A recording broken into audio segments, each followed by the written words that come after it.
Hi guys, Silver Sean here today with a £300 console killer gaming PC build just in time for Christmas, so let's get started. For the processor I went with an AMD Athlon X4 860K quad-core processor for £56, which is really good for a CPU that's overclockable.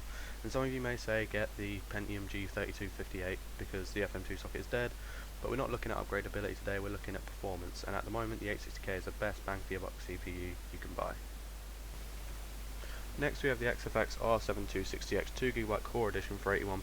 Now this isn't the best GPU on the market, but for your MOBAs and the most popular games on Steam at the moment, it will play them all fine at 1080p with reasonable settings.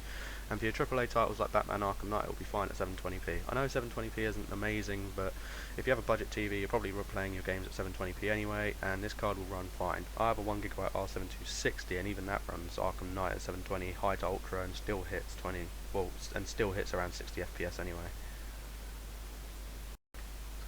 Next up is RAM. For £39 I chose an 8GB kit of Kingston HyperX Beast DDR3 RAM. Most games have 8GB as their recommended requirements these days, so this kit will do just fine.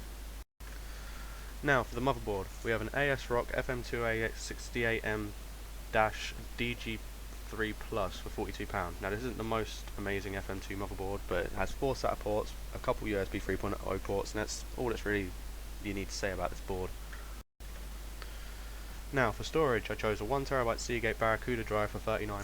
I really wanted to put an SSD in this build, but I really couldn't without sacrificing storage, and with the size of games getting bigger I can't justify picking an SSD over a hard drive because you'll have no space for your games.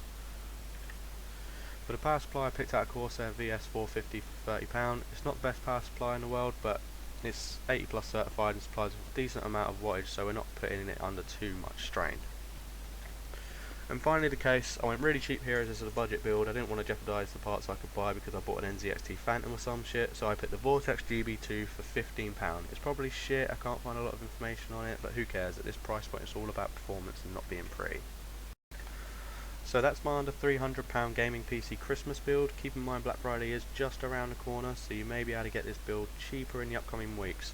Depending on how well received this video is, I'll probably make some more, so thanks for watching, don't forget to like and subscribe, and I'll maybe make some more videos. Bye.